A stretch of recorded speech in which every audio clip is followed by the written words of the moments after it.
Just give me a moment to check the live stream.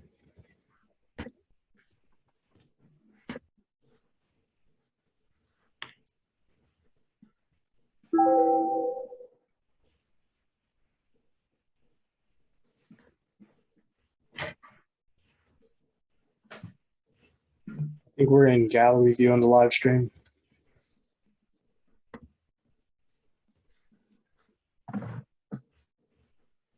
We're good now, Sergeant Katowski. You can go. Sergeant, can you start your recording? Computer started.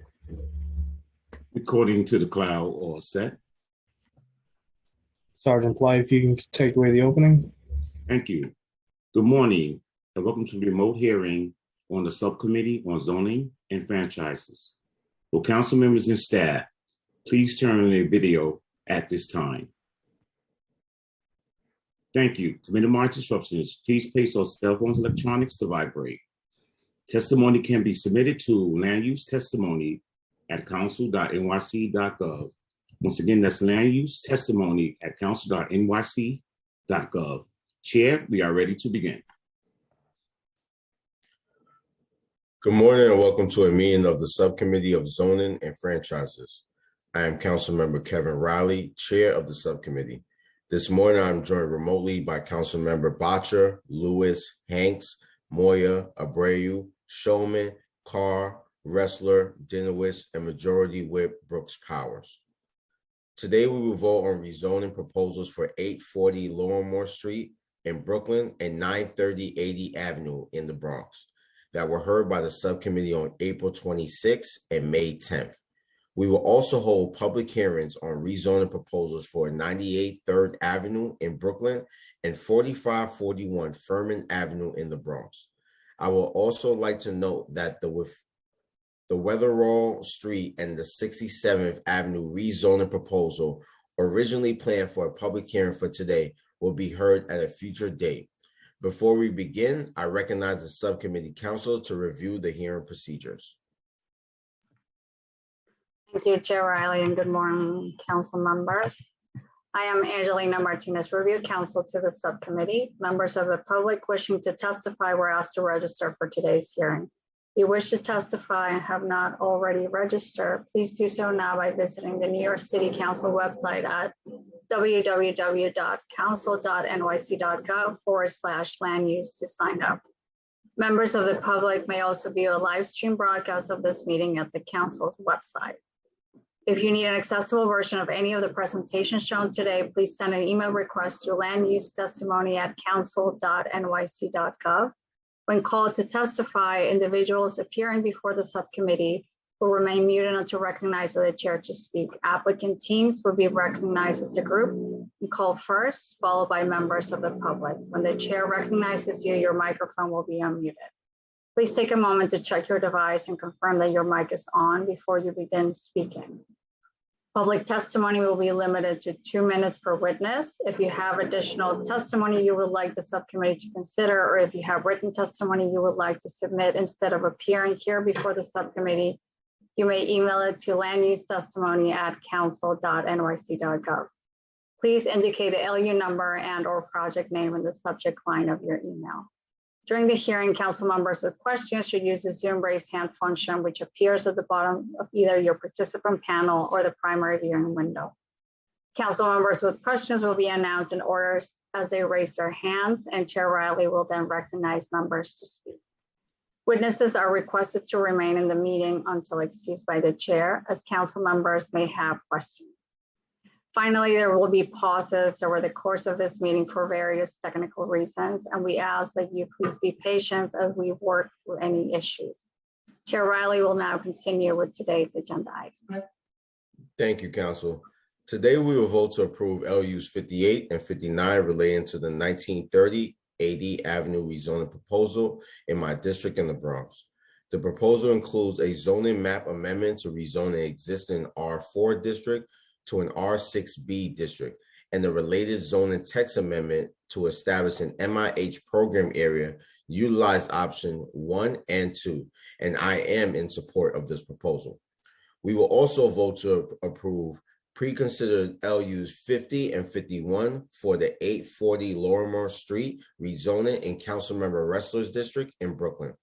The proposal will rezone existing M1-2/R6 and the R6A/C2-4 district to a C4-5D district, and the related zoning text amendment to establish an MIH program area utilizing, option 1 and 2. Councilmember Ressler is in support of this proposal, and I would like to recognize Councilmember Ressler to give any remarks regarding this proposal. Councilmember Ressler. Great. Well, firstly, I believe congratulations are in order, Chair Riley. So we're thinking of you and your family. Hope everything is going well and everyone's in good health. Thank you. Very, very excited for you. And I want to just again apologize to the council staff and to all my colleagues for us taking a few minutes into past 10 o'clock to finalize the terms on this one. Our district has experienced more development than any other in the city of New York over the last 15 years by significant margins. And unfortunately, we haven't seen the infrastructure investments to keep up. And so we need every new private applicant to step up and invest in our communities. And I'm very pleased that Mr. and Mrs. Parnez have agreed to do so. This is probably my least favorite part of the job, negotiating these land use deals, but they're very important. And while Mr. and Mrs. Parnez are community members, small-time property owners, they're going to have the opportunity to build a development here, and we need them to invest in our community, and they've graciously agreed to do so, and I want to thank them for their partnership.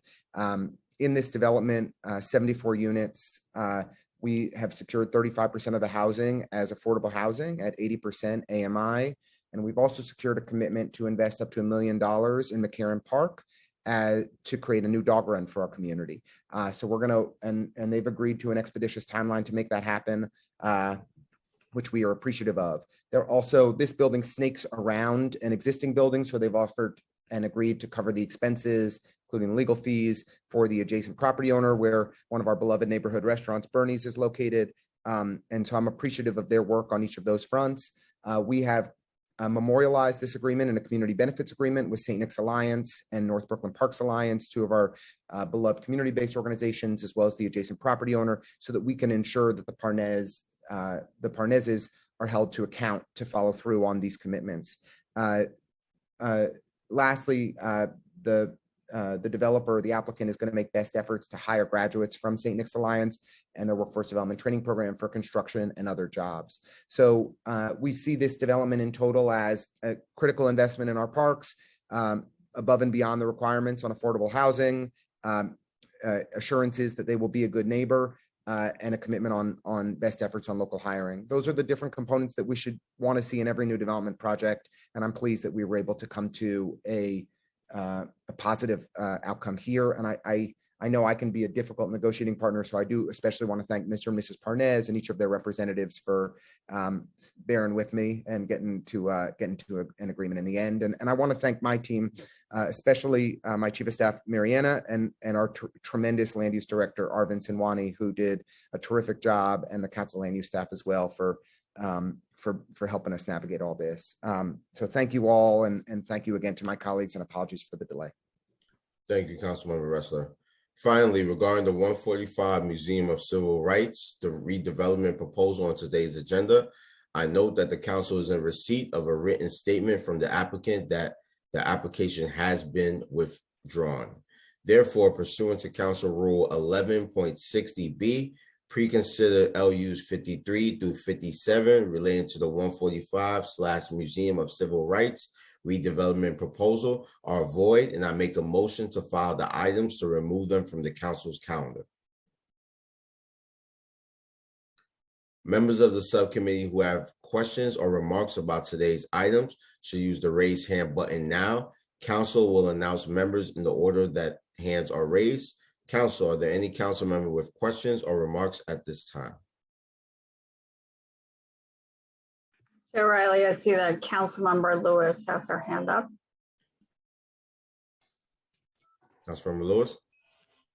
Good morning. I'm just trying to understand this process, and forgive me for my ignorance. When we're removing LUs number 53 to 57, what does that mean? Council, would you? Chair Lewis, it just means that pursuant to city council rules, like the item has been withdrawn from our calendar because the developer submitted a letter saying that they're withdrawing the item. So it's just a procedural vote so that we can remove it. Thank you, Council. Are there any other council members with questions? I don't see any other hands up, but I just want to make sure I'm not missing anybody. Chair, there's no other council members with questions at this time. Thank you, Council. I now call for a vote to approve preconsiders LUs 50 and 51 for the 840 Lorimore Street rezoning proposal and LUs 58 and 59 for the 1930 AD Avenue rezoning proposal, and to file preconsiders LUs 53, 54, 55, 56, and 57 related to the 145/Museum of Civil Rights redevelopment proposal. Council, can you please call the roll? Chair Riley, I don't know. Councilmember Moya, I vote aye. Councilmember Lewis, I vote aye. Councilmember Abreu, Aye. Councilmember Boucher, I vote aye. Chair, what are we voting on with respect to Harlem 145? so We are- that's the item. Sorry, go ahead, Chair. I didn't mean to interrupt. I know it's Sorry, been Karen. withdrawn, but what is the aye for here? So We you're are- voting to remove from our calendar. Yes, correct. Okay, permission to explain my vote, please. Permission granted, Councilmember Boucher. I vote aye to all. Good job with the dog run, in particular, Lincoln. With respect to Harlem 145, this fiasco is an example of why we need a comprehensive citywide planning framework.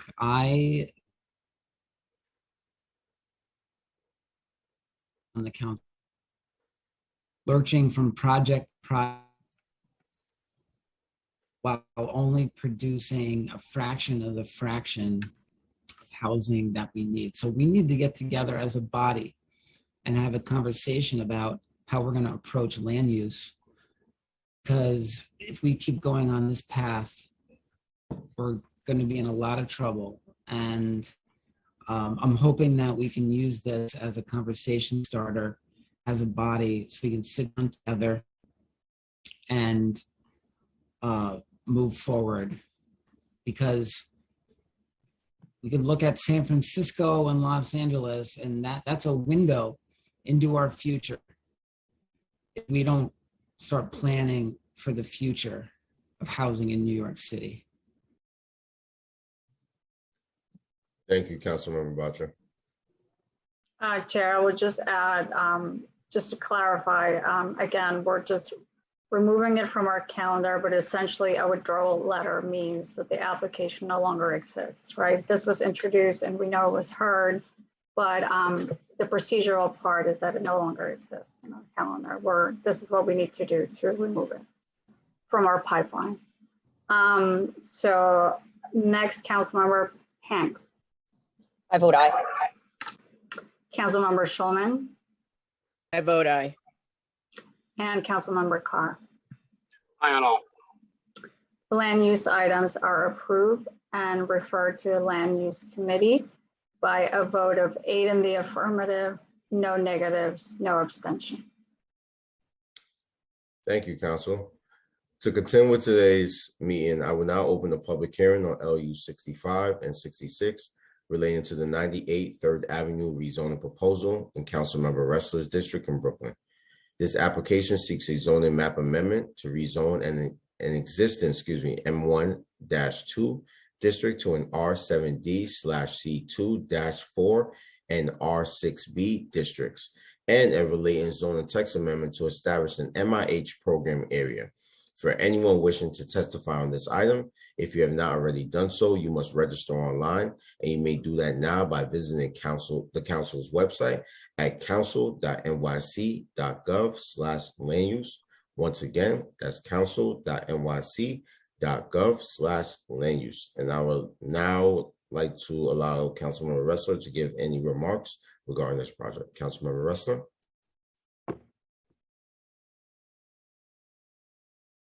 Thank you, Chair Riley. I feel like I should just become a member of your committee. I spend so much time with you here. But it's good to be with you all. The project in 98 3rd Avenue is on essentially the last remaining kind of industrial manufacturing block in the Borum Hill neighborhood. And this is an old gas station that's been operating there for many, many years. And they're proposing to turn it into, luxury housing, the same thing that everybody else wants to do with MIH. This project is relatively modest in scale. I'm continue to be a bit perplexed and confounded that they didn't work with the adjacent property owner that owns most of the block on a single rezoning for the full block. That would have been much preferred. That rezoning is planning to certify later this year, so we now have to deal with multiple ULURP actions on the same block as a result of their inability to coordinate. As of now, the developer has not really offered, we've been in communication, but we haven't yet received commitments around the types of community investments and benefits that we need. This site is across the street from two of our local public housing developments, most notably Wyckoff Gardens, where we have over 500 units of public housing, and 572, 574 Warren, which is about 150 units. For me, any development needs to, of course, be appropriate in scale and density. And we want to maximize affordable housing and get the best possible commercial use of the commercial space on the first floor. We also need to see investments in our public housing developments, which have been neglected for far too long. And so I look to private applicants such as this one at 98 3rd, who's converting, intending to convert a gas station into primarily luxury housing, to also invest in meeting the needs of our most vulnerable residents. So that's what we're still looking to hear from this applicant. We'll see if they're able to come up with a package that is adequate in meeting the needs of our community, and look forward to the hearing today and further conversations in advance of the conclusion of this process. I'll just say in closing, this is one of a number of different ULURP applications that began during my predecessor's tenure and has continued into this new term. So we were not consulted pre-certification on these projects. We did not have an ability to shape this project in any meaningful way and are kind of left to try to make some adjustments at the margins to make it better. But frankly, have our hands tied because of the way that this and other applicants have approached the timing of their certifications, which I think is highly unfortunate and will lead to a less good outcome for our community. Thank you, Chair Riley. Thank you, Councilmember Ressler. Council, please call the first panel for this item. The first panel for this item is Eric Palatnik, Brian Newman, and Anna Martinova. Council, please administer the affirmation. Applicants, I will call, can you please raise your right hand and I will call on you individually to answer the following question. Do you affirm to tell the truth, the whole truth, and nothing but the truth in your testimony before the subcommittee and in your answer to all council member questions? Eric Palatnik. I do. Brian Newman. I do. And Anna Martinova. I do.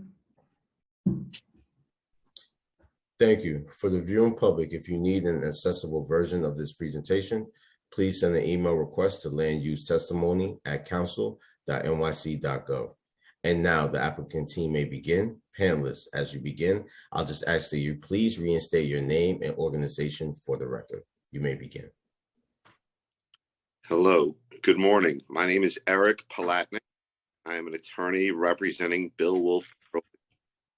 Thank you very much for giving us the time. And I want to congratulate the chair of the Land Use Committee for whatever Councilman Ressler congratulated you for. I'm sure something good happened to you, so congratulations. And I believe Councilman Ressler himself is deserving of some congratulations. I heard there's some good news in his life when I was at a community board meeting the other night. So I want to thank everybody for the time today.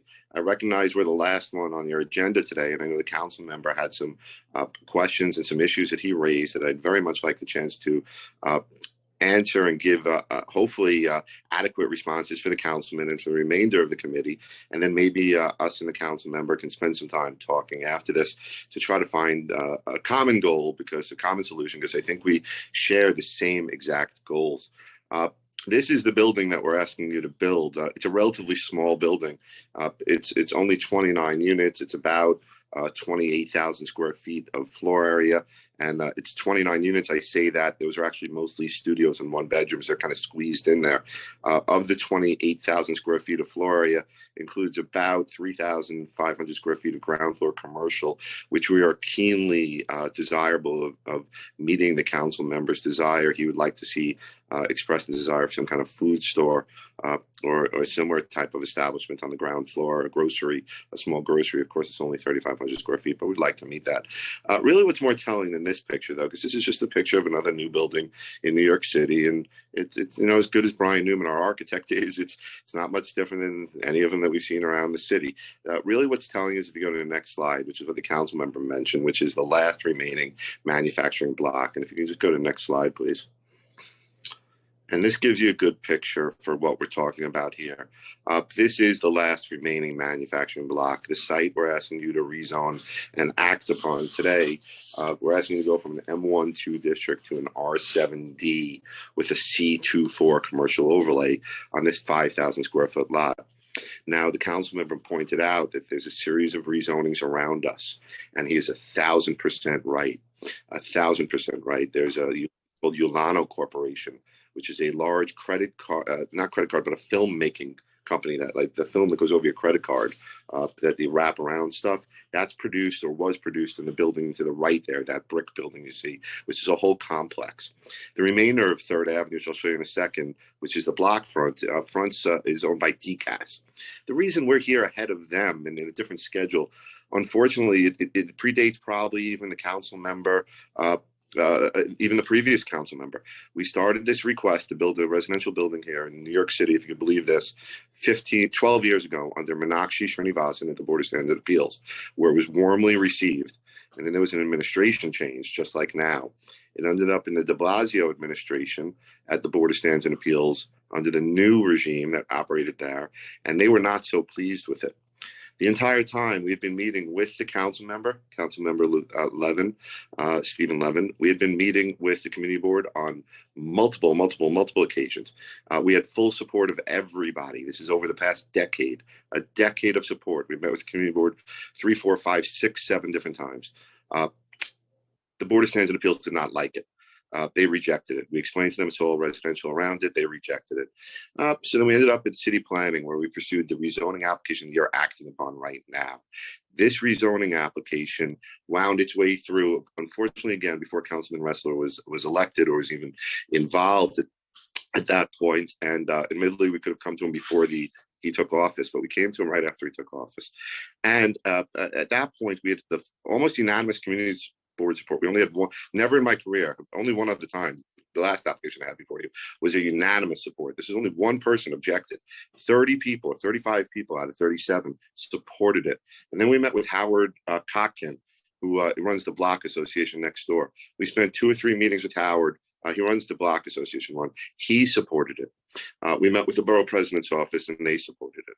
Councilman Ressler, I think, likes it from what I could tell, but he's not pleased, I don't think, with our community gifts. So we're going to try to make him happy in the community gifts. And in that respect, what we've tried to encourage and explain that we'd be happy to do is to contribute towards the Wyckoff Gardens. They have a fund.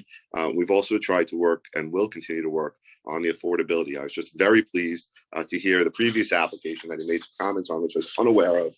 And I got a little bit of insight for some ideas, Councilman, that I might be able to present to you to make you a little bit happier in what we're doing. The problem for all the board members now, if you could skip forward, I'll go through the presentation in a few more seconds. But just for all of the committee members, you can understand that the pressures that are on the developers, and I can understand where the councilman is coming from. But the ULURP process doesn't allow us to time things so well. And that's why we're not timed up with Yolano next door, who's doing a larger rezoning. If you go to the next slide, I'll show you everything. Next slide, please. This slide gives you a pretty good depiction for what's going on around us. You can see here that you've got the project area, and our site is just a small little pimple in it. Where the words project area are, where you see the parking lot, that's owned by the Department of Citywide Administrative Services. That is not our property. And the property in the far end to the left is owned by, I believe, a fertility doctor. And that's the block front that we are rezoning. And we're asking to change that from a manufacturing district to an R7D with a ground floor commercial. Now, the Yolano property that the council member and I have been referring to is the property behind us that says two-story factory building. Much bigger development. That's going to have hundreds of units. Here, we're talking about a 24,000 square foot building, much smaller building. And again, we've been at this for a decade. The Wyckoff Gardens are the two 21-story residential buildings you see in the back to your left. Those properties are the properties we've had some conversations with the council member at his suggestion, and we've agreed to contribute some funding to them. And I'll get to our affordability in a moment. But that's essentially our block front. If you could see what the whole area that's dotted and says project area, that is all the rezoning area. So only our side is a small portion. And most notably in that is a portion of the Yolano property is in that rezoning, which is that brick building you can see right behind us on Bergen Street.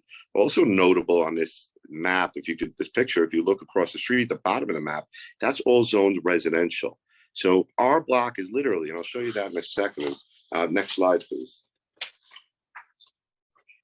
This, you went backwards.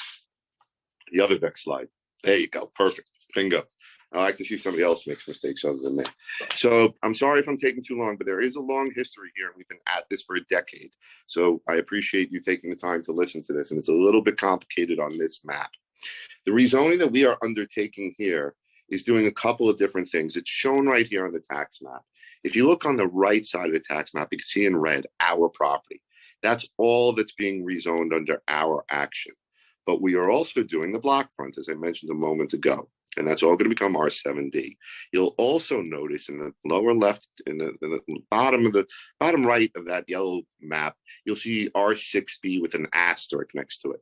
That was done at the suggestion and advice of the planning department so that they could fill in that zoning area because that lot was otherwise zoned manufacturing. So they thought that would be awkward to leave that. So again, what I'm trying to demonstrate to you here is we're cleaning up the map. And if you go to the next few slides, I'll show you how we're becoming consistent with the block front. If you go to the next slide, and this slide shows you, actually, next slide shows you even more clear. There you go. Beautiful. This slide's perfect. The left side shows you the existing zoning map, and the right side shows you the proposed. As you can see, we're the green on the left side in the middle of the map. Everything around us, if you look to the bottom, the right, and the left, and the top, is all R7A, R6B, R7B, R6B, R6. So obviously, I think the zoning district makes sense that we're asking for, which is an R7D, and that entitles or requires us to provide affordable housing under the MIH program. So this gives you an idea for the land use itself. We go now to the next slide, please. I think we're going to skip forward a couple of slides. We're going to go right now to the affordability slide, if you may, so don't waste everybody's time. So there's about 2 or 3 more slides forward. You'll see it's not numbered. I apologize. One more, I think. Nope, one more forward, please. One more after this one. There you go. Beautiful. So Anna from City 5 Consulting is on the phone, and she's created this matrix. Now, we created this matrix at option 1. I just heard a second ago an arrangement or some community benefits agreement the councilman made with another developer. I think there was he provided more than 25% of the floor area. I thought I heard that was an option too, but I'm not sure. These are things that we are coming back to the council member with numbers to show the council member that we can do more than what we're showing right here, whether it be by changing the affordability, the MIH, the MIH option from option to the 80% option, and increasing some of the units, or whether it be by keeping it in option level 1 and increasing some of the units at a different amount. But the most important part that we want to let the council member know is we spent Memorial Day weekend, other than the one day I got to go to the beach with my kids yesterday, working on a matrix to provide to him a transparency, our whole spreadsheet. We want to show him exactly what our costs are and what we're up against and what we can afford to give and still make the project worthwhile. We have worked very hard on this. We're giving him exactly what Bill Wolf Petroleum is working off of, and it includes the new inflationary costs. It includes the new supply chain issues. It includes the cost of labor. It includes the 421 extinguishing. And he's doing that to show the council member and the council and the committee from a transparent perspective what it will cost to build the building and operate the building, and where his breaking point is as a reasonably prudent investor developing a building. Because of course there is a benefit to be had from the rezoning, but there's a limit to the benefit. And when that limit is reached, then the developer can no longer develop. Now, we have been speaking with the council member, and our initial discussion, we think we kind of might have gone beyond our limit.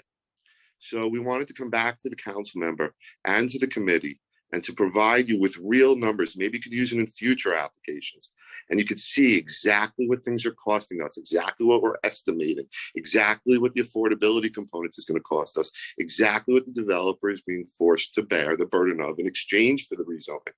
Now, in large rezonings, sometimes there's more meat on the bone. We're at a tiny rezoning that's been at this for a decade. We are willing to give to the community. We're willing to give funding where it's needed. We're willing to give more than is necessary on the MIH.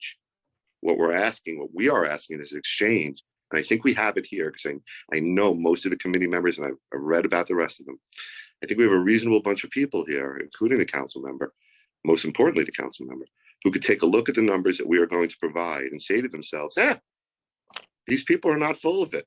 They're telling you what it's going to cost, and then we could all decide together where the breaking point is. And if the breaking point is too much, we'll agree not to push on with the application and we'll withdraw it. But if the breaking point is at a point that we could all agree to, we are eager to seek the approval and build housing here. Obviously, it's a gas station, and although it's making money today, with the writing is on the wall, it's $6 a gallon.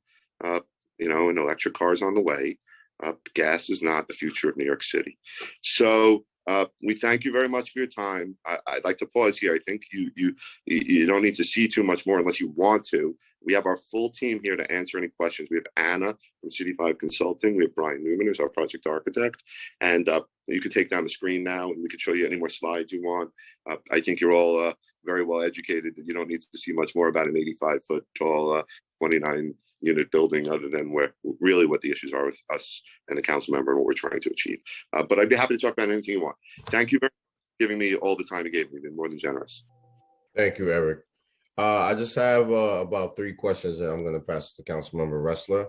Sure. My first question is, there's currently a separate private application, 280 Bergen, filed with city plan to rezone the rest of this block from manufacturing to residential.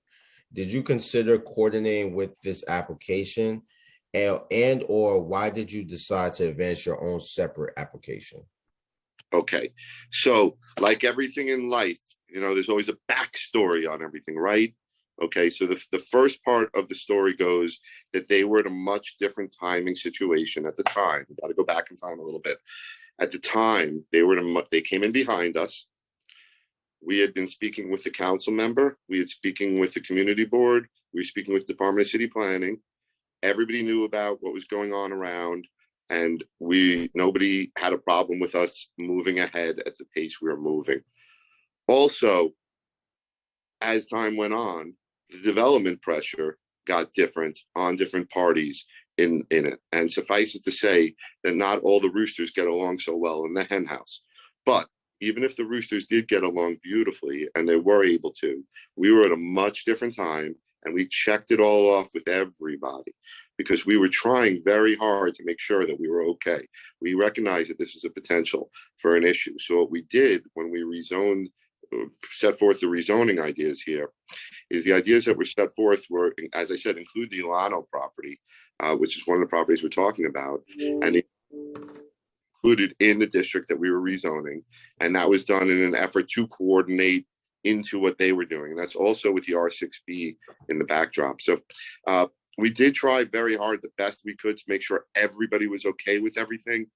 You can't always force everybody to do everything together the way we'd all want, obviously, but we did try very hard in the previous group of people. And as the councilman said, he came in the middle, and we respect his wishes, but the timing it just worked out where, he just walked in right smack when we were getting certified.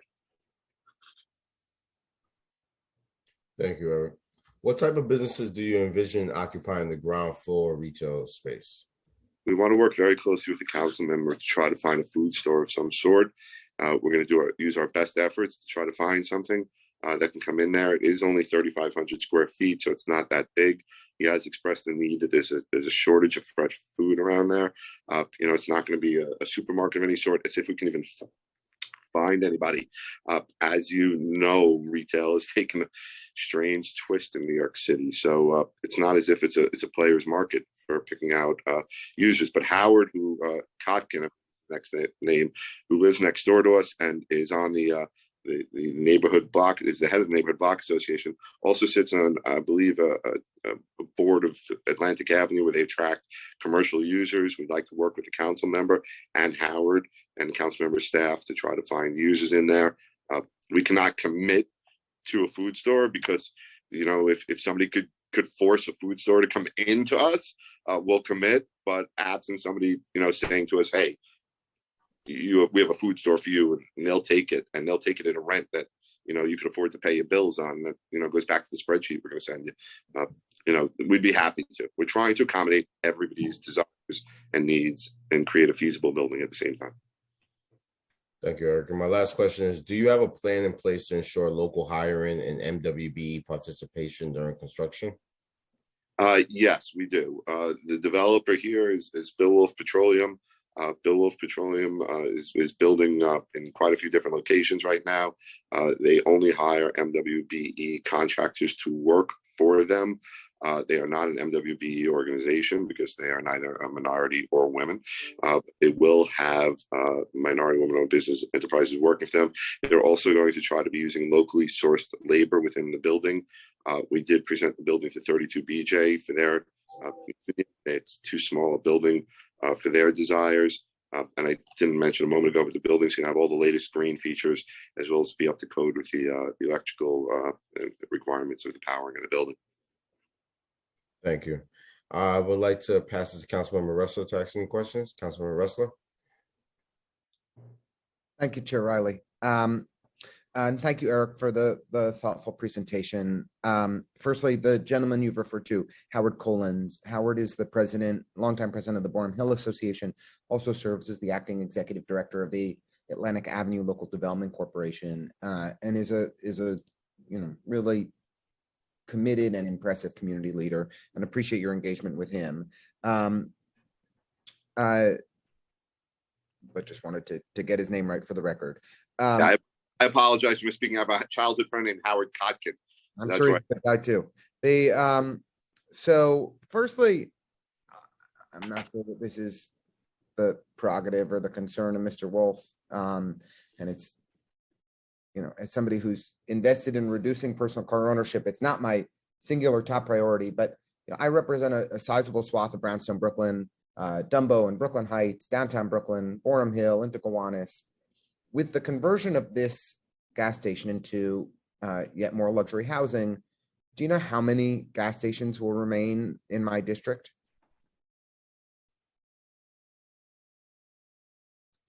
If not, the answer is one. And we are, it's, I worry that the remaining gas stations are able to just jack up prices even more and take advantage of consumers because of the lack of competition that we're seeing. We've seen gas station after gas station in our community get converted into luxury housing because the opportunity to make money is so great for property owners and developers. I was muted before. I had muted myself when you spoke. I learned the lesson here. You cannot unmute yourself if you mute yourself while you're on this Zoom. So I apologize. I was trying to answer you. Obviously, you know the answer. There's only one. But let me just speak practically from this automotive service station so you can understand the dilemma it's facing. Whether we like it or not, I represent British Petroleum. That everybody's going electric, and the gas stations are no different. This station is the smallest possible gas station that could ever be. It was much smaller than every other gas station around. It ever was or is, and it was created specifically to fuel up the trucks for the manufacturing district around there. They were all on account. So the problem for us is, as a community, is that Shell or any supplier is not so anxious to be sending gas over there because it's not pumping as much gas as where else they could be. So the gas companies are not really so interested in the site. So the reason Bill Wolf Petroleum is here in front of you right now is simply because, the gas companies are not excited about this site. It's not in their future. He has to do something with the property. It's probably not going to stay as a gas station much longer unless he gets lucky and this gas shortage turns into a bonanza for them, in which case maybe he will stay open. But right now they don't make the money off the gas shortage. I think it's the suppliers are making the money off the gas shortage, not the dealers. So I'm not here to protect the fossil fuel industry or to sustain personal car ownership. Those are not my policy objectives, but I do worry about the lack of competition in the marketplace. And this is yet another step that is taking us in that direction. I've seen the mobile on Flatbush that charges an arm and a leg. And I think that we are just outside of our district. And I think that we are unfortunately going to see gas stations be able to take advantage of consumers who need cars to get around more and more as a result of yet another transition here. It's again, it's not my overarching policy concern. It's not, in fact, but it is an issue of note. The supermarket site, I just wanted to give a little context on that again for the record for why it's an area of concern. For some reason, in the Gowanus rezoning, the primary site where we have a supermarket that serves our three large public housing developments in this area, where we have about 2,000 units of public housing, is a C-Town on Bond, and that is a soft site in the Gowanus rezoning. And so unfortunately, what my friends in the land use business tell me is that it's an inevitability that site's going to get rezoned, and we're going to lose the one deeply affordable supermarket that meets the needs of NYCHA residents, of low-income residents in our profoundly gentrified area. And so it is of grave concern to me that our 2,000 units of NYCHA residents, probably 6,000 plus people, are no longer going to have an affordable place to do their shopping. So we're just looking at every opportunity and every turn where we can preserve that. So if there was an opportunity for deeply affordable produce and goods at this location, it would be appreciated and meaningful and make a difference in ensuring affordability for the community. Because of course, affordability isn't just being able to afford the roof over your head, it's being able to pay for the basic necessities that you have in your neighborhood, from laundromats to supermarkets and et cetera. Next on the affordable housing, I just want to ask kind of briefly for the applicant to reiterate that they are committed to going above the MIH requirements at this location, and that we will work together closely in the ensuing couple weeks to realize a more generous mix of affordable housing at this location. We are going to show you our bank account, and you are going to decide, we're all going to decide together at one point the amount of money left in the account after we spend it is worthy of spending the money, and if it's worthy decision. And if it is, we will wholeheartedly build it. We're going to give you the spreadsheet. We spoke on the phone. You asked for transparency. We are giving you our accounting spreadsheet, the same one that is being given to our investors. and just so that everybody is alert to everything. I mean, there are these. It is a windfall for a developer when they get a rezoning. I always say this to everybody. There's nothing makes more money than a rezoning. So you're 1,000% correct. But there's a balance on the windfall as well. There's a risk against it. And if you talk to some of my clients right now who can't get windows on buildings that are built, and the buildings are boarded up while they're waiting 8 months for windows, and they're paying a bank note every month, and they're second mortgaging their house.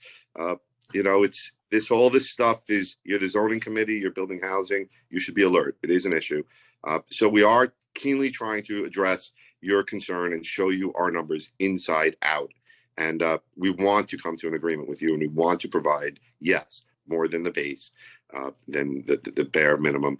And we want to provide more than that, and we want to find a term that you would be comfortable with. Great. I appreciate your desire to be transparent here and to share, to open up your books. I find from my days dating back to serving on the community board, the developers' finances are opaque. And so we have no idea just what are appropriate and reasonable asks and what are the right expectations for community benefits and investments, because we have no idea how much money you're making. I just know that we're upzoning a site and allowing for luxury development on a location that will represent piles and piles of cash for the owner. And so I'm interested in your commitment to transparency. We will review any and all information you provide rigorously, and hope to get to a better place. Lastly, actually two more comments, two more questions and comments. One is, we've engaged in preliminary conversations with the Trust for Public Land about a commitment to work with NYCHA to upgrade facilities at Wyckoff Gardens, and just wanted to affirm that the applicant is open to and interested in supporting supporting the Trust for Public, potentially supporting the Trust for Public Land at a project that would be beneficial to the residents of Wyckoff Gardens NYCHA development. Listen, 100%. You just asked for affordable ground floor. You just asked for deeper affordability on the remainings, the amount of small units upstairs, and you just asked for cash in pocket to the trust fund. Okay, right. We are going to get our spread. If we can afford to spend that money, we're going to show it to you. If we're going to look at that with you, and you're going to say, if I was investing with you, I would rather put my money in the bank, I wouldn't do it here, then we're not going to do it. We're going to leave it to you to look at it. I understand you're super intelligent. We've spoken at length. You understand it very, very well. And I think the budget, when you lie on the record, you're going to get in trouble.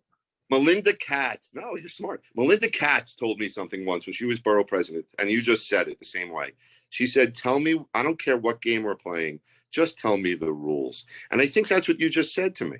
Just tell me what you got going on. I'm going to show it to you. If there's enough money left in the piggy bank after we spend it on all the candy we just desired to put into our tummies, then we will, of course, proceed and hopefully come to a good spot. Or we could say to one another, you know what? You can't give enough, nothing get out of this, and let's leave it where it is. We're going to go. I just want to be clear. I'm being. Sorry. We have to wrap it up in a few, so we can wrap it up. Last comment.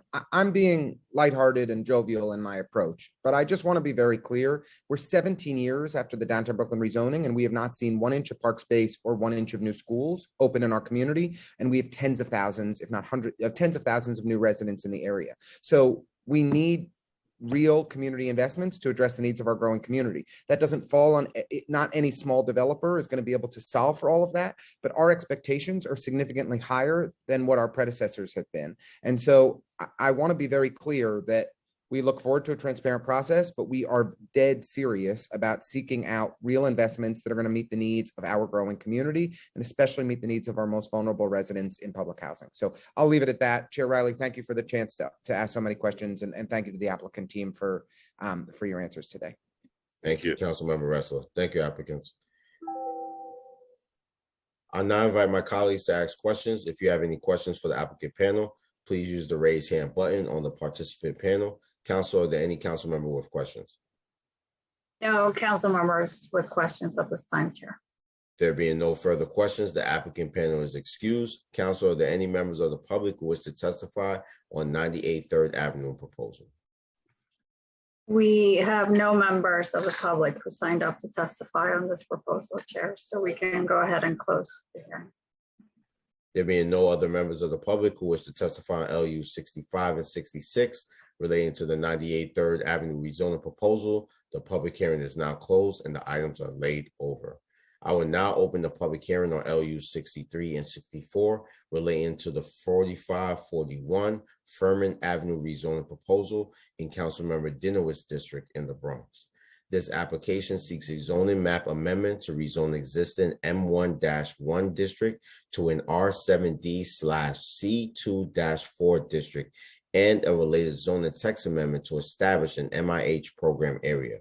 For anyone wishing to testify on this item, if you have not already done so, you must register online, and you may do that now by visiting the council's website at council.nyc.gov/land use. Just checking if Councilmember Dinowitz is here. Okay. Chair, please call the first panel for this item. Thanks, Chair. I think we're trying to get Councilmember Dinowitz to come back, but we can give him some time when he comes in. The panel for this item is Nora Martins, Josh Weissman, and Bill Bollinger. Council, please administer the affirmation. Applicants, can you please raise your right hand and answer the following question, and I'm calling you individually. Do you affirm to tell the truth, the whole truth, and nothing but the truth in your testimony before the subcommittee and in your answers to all council member questions? Nora Martins? Yes. Josh Weissman? Yes. And Bill Bollinger? Yes. Thank you. For the viewing public, if you need an accessible version of this presentation, please send an email request to landusetestimony@council.nyc.gov. And now the applicant team may begin. Panelists, as you begin, I'll just ask you, please reinstate your name and organization for the record. You may begin. Hi, good morning, Chair Riley, council members. Nora Martins from Ackerman LLP, representing Markland 4551 LLC, the applicant for the proposed land use application, which will facilitate redevelopment of an underutilized site located at 4541 Furman Avenue in Community District 12 in the Bronx with a mixed use 100% affordable housing building. I'm also joined by Josh Weissman and Bill Bollinger from JCal Development Group, the proposed developer of the project, who will address the proposed project's retail program and economic benefits, as well as the proposed affordable housing program. Next.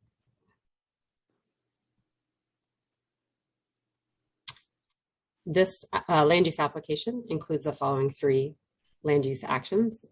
First, a zoning map amendment from the existing M11 zoning district to an R7D district with a C24 commercial overlay along White Plains Road, together with zoning text amendments to establish a mandatory inclusionary housing area, option 1, and to extend the transit zone. Next.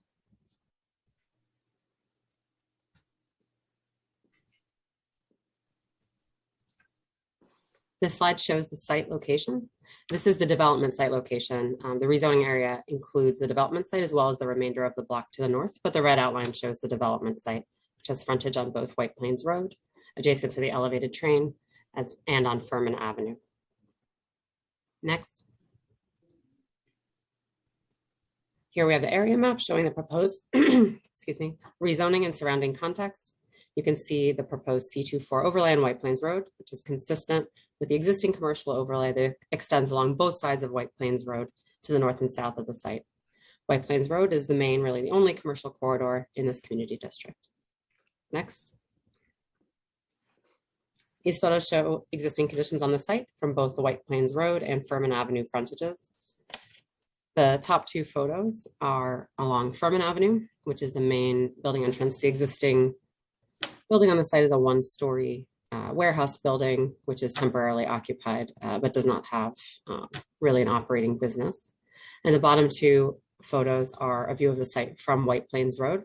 There's a significant grade change from White Plains Road sloping down to Furman Avenue.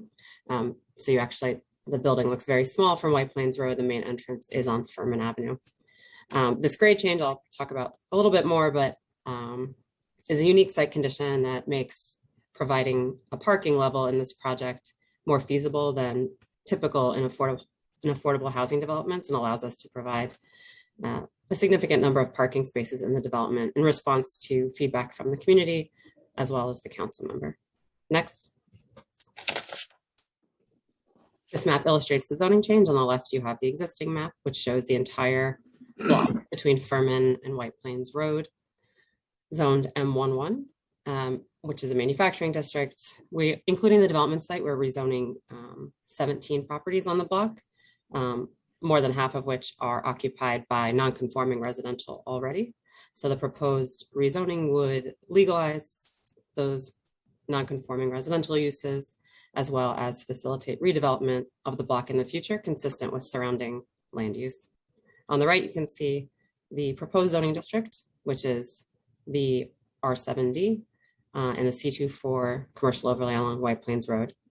The proposed zoning is essentially an extension of a rezoning that was done about 3 years ago to the north. You can see the R7D zone to the block to the north, just continuing that proposed zoning, pulling that southward to cover about 2/3 of the block.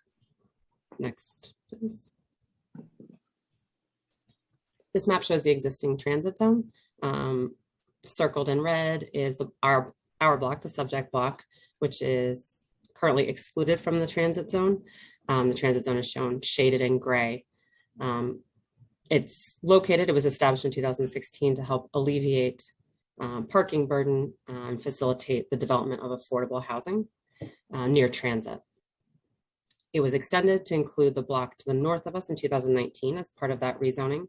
And this subject application proposes to include our entire block consistent with surrounding land use and affordable housing policy, and to really just fill in that gap in the transit zone. It wasn't initially included because it was zoned for manufacturing, and the transit zone designation is only relevant to residential development, affordable housing specifically.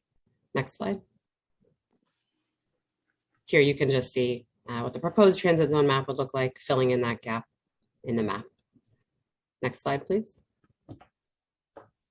So in brief, the proposed development would be a 10-story mixed-use building with 2 segments fronting on White Plains Road and Furman Avenue.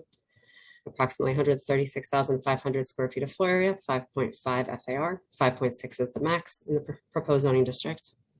Approximately 130,000 square feet of residential floor area, which would be comprised of 148 income restricted dwelling units. Initially, we proposed 150 units, but in response to feedback received during the public review process to date, we have actually redone the unit distribution to propose less studios and more 2- and 3-bedroom units. The current distribution proposes 35% of the units as 2- and 3-bedroom family-sized units. So while all 148 units would be affordable, income restricted pursuant to a term sheet, 37 would be permanently income restricted pursuant to MIH option 1. We're also proposing 52 parking spaces. Initially, the project proposed 22, increased that number to 46, and then we're able to push it a little bit more to 52 spaces in response to feedback that we've heard through this process. Building amenities include outdoor recreation space, gym, laundry room, bicycle storage, package room, community room, and after-school study room. In addition to the residential component of the building, the ground floor will contain, fronting on Furman Avenue, approximately 11,100 square feet of community facility space, and fronting on White Plains Road, 7,000 square feet of commercial space intended to be occupied by local retail. Next. This slide shows the site plan from an aerial view. You can see the 2 building segments fronting on White Plains Road to the north and Furman Avenue to the south, and then the outdoor recreation space, which connects to indoor amenity space in the 2 building segments, located on the lowest roof levels adjacent to each building segment. Next. This section diagram just illustrates the residential. You have in yellow the residential, in red you have the proposed commercial on White Plains Road. You can see the elevated train adjacent. In the blue purple color you have the community facility fronting on Furman Avenue, and then below that space is the proposed parking level. Next. This is the street level rendering from White Plains Road showing the proposed building facade. Next. And then we have a bird's eye rendering from Furman Avenue showing the entire development in context. I'll now turn it over to Josh Weissman to discuss the proposed commercial component retail program along with other economic benefits based on JCal's experience developing similar affordable housing mixed-use buildings in the Bronx. Sure, thank you, Nora. Next slide, please. So this is a map showing the commercial corridor on White Plains Road. As you can see, there's a numerous amount of like smaller retail on the 2 or 3 blocks between the 2 subway stops.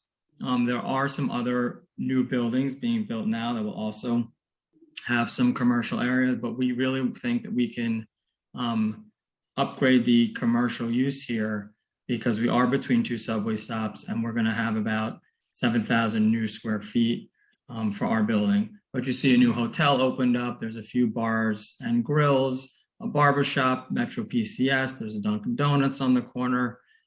So this is a corridor that can be upgraded, but it does have a numerous amount of uses. Next slide, please. So in our buildings throughout the Bronx, we have a wide array of different uses.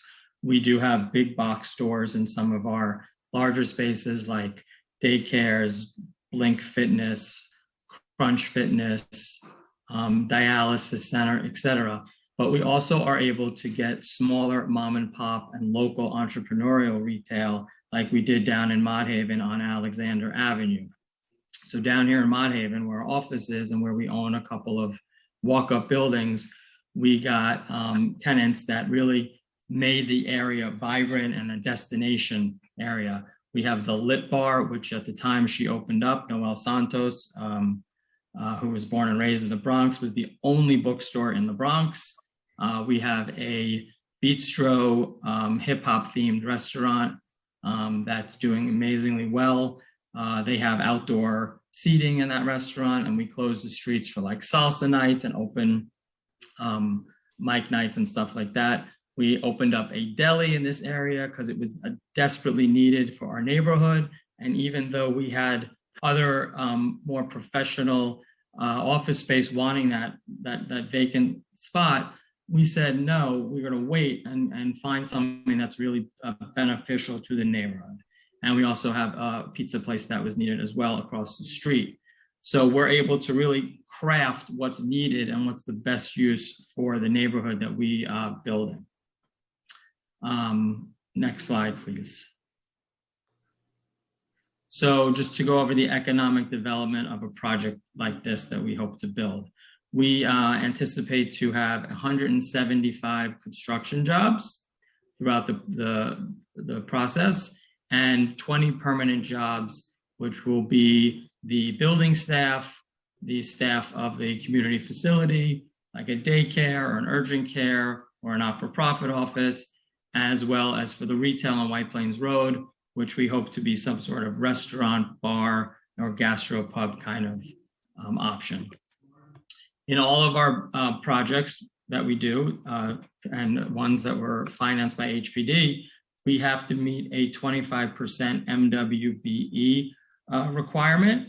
And that's something that we put a lot of effort into on our current project down in Port Morris, where we're building 133 affordable ELA units.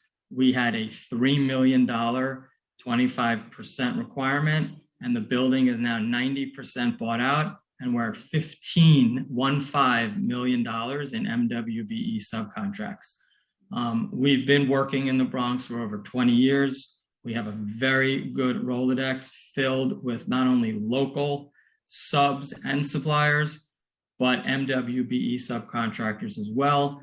We are always trying to increase our Rolodex, and we have Zoom meetings with some of our not-for-profit partners where we'll have a Zoom, we'll put up our project, we'll answer questions with local minority and women-owned businesses. And if they're able to meet the insurance requirements, we'll send them out bid packages. So, we have a really good relationship with working with local not-for-profits in the areas that we build, and we have a good commitment to local hiring. Next slide, please.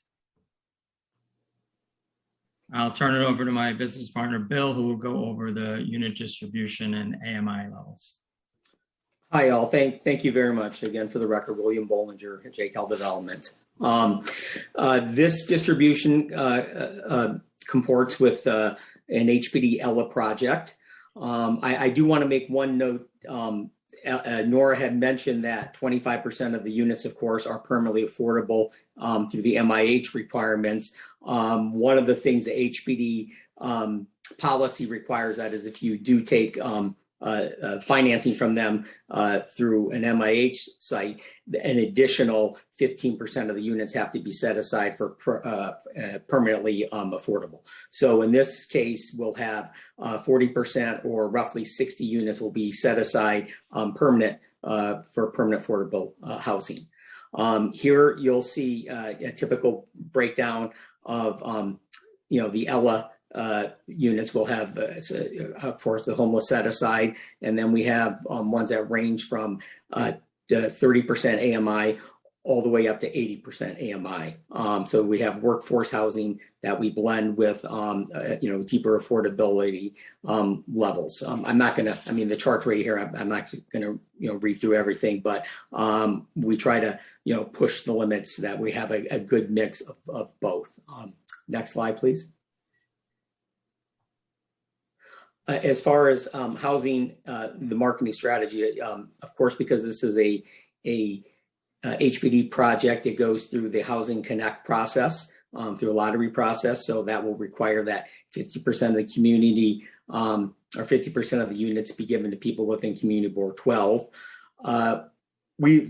Again, that's the minimum. So we like to do everything possible to not just meet that requirement, but to exceed it by as much as we possibly can, and hence, like the word lottery, the more people you have submitted to the lottery, the better the chance that you have. So in past projects, we right before the marketing process window opens, we like to go back to the community boards. We like to go back to the local council member, and we'll even meet with local area not-for-profits to do workshops or trainings, or just nothing more than just make sure people are aware that the marketing window opens, because it's usually a 45 to 60-day window. And the last thing we want is to have people who are in the neighborhood, otherwise maybe qualified, just miss the window because life is busy. So we want to try to make sure that everybody is as informed as possible as the lottery process is set to embark. Next slide, please. I believe that's it, correct, Nora? Oh, she may be muted. I think that's our presentation. We'd be glad to take any. Oh, sorry. Thank you. I was just unmuted. Thank you. Yes, that's our presentation. Happy to respond to questions. Thank you. I'm going to ask two questions. I see Councilmember Dinowitz here, and I'm going to pass it to him after, okay? My first question is, this is right in my community as well as on the border of where me and Councilmember Dinowitz represent, the transit zone. Can your team please discuss what you believe the public benefit to including a transit zone as part of this project, given that the parking currently proposed could be built without that text amendment? Sure. So exactly, right now, the way we've proposed the project, we include enough parking to not actually need the benefit of the transit zone for our development site as proposed. However, we are including in the transit zone and within the rezoning 16 other properties, not all of which are development sites, especially not in the near future, but looking forward, as we want to plan for the long term and not just this project. The transit zone extension allows a reduction in the required parking for affordable housing units. Not all affordable housing, as defined by the city. It has to be specifically income restricted housing, and that's at 80% AMI and below. So that allows you to reduce the requirement from 15% of those units to 0. However, you're still required, any even affordable units that are above 80% AMI and any market rate units will still be required to provide the required parking in the district. What this does, so it doesn't totally eliminate any parking requirement on the block for residential development. I think that's important. What it does do is remove a barrier to development of new residential, including mandatory inclusionary housing and affordable housing for smaller sites that may be less able to actually provide parking feasibly. This site has a unique site condition where they have a really almost a one-story grade change from one frontage to the other in an existing building that has basically excavated the site already. So you almost already have that subcellar level for parking that is so costly for many projects, especially publicly financed affordable housing projects, to provide. So that is the public benefit. It's not necessarily for this project, but it's consistent, with surrounding land use and future development of the block. Thank you, Nora. In the Bronx, there is a high need for affordable units accessible to households in need of 2 to 3 bedroom units. Can you discuss how your project will aid in that need for much needed affordable housing? Bill, if you want to take this one. Sure. At the behest of the council member, we did increase the units from 30%. I believe HPD's minimum guidelines are just 30%, 2s and 3s, and all of those could be just 2. So we've increased it up to 35% total, and we have a large share of those as 3-bedroom units. So we've pushed that number up high as far as our experience with HPD, but we feel that's totally understandable and justified number considering the need for larger size units in districts such as yourselves and Councilmember Dinowitz. Thank you, Bill. I would now like to allow Councilmember Dinowitz to ask any questions or give any remarks. Councilmember Dinowitz.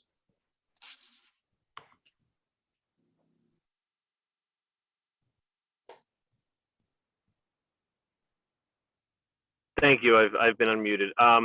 Councilmember, one of the great things about having a neighbor and Councilmember Riley, he's a good partner. We both care and represent the same area of Wakefield. My concerns also dealt with the transit zone, the need for this particular project to expand the transit zone. It seems like, for this particular project, that it is unnecessary. And I had the same question about the increase in number of 2 and 3 bedroom apartments.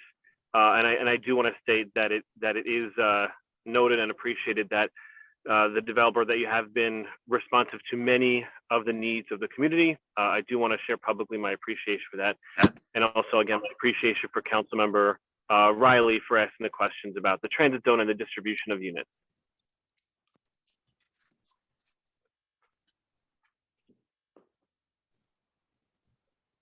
In other words, Councilmember Riley, you did a good job. You took care of all the questions. Oh, perfect. Thank you, Councilmember Dinowitz. I now invite my colleagues to ask any questions. If you have any questions for the applicant panel, please use the raise hand button on the participant panel. Council, are there any council member with questions? Chair, I see no council members with questions at this time. There being no questions, this applicant panel is excused. Council, are there any members of the public who wish to testify on 4541 Furman Avenue proposal? Chair, there are no members of the public who signed up to testify on this item, so we can go ahead and close the hearing. There being no other members of the public who wish to testify on LU 63 and 64 relating to the 4541 Furman Avenue rezoning proposal, the public hearing is now closed and the items are laid over.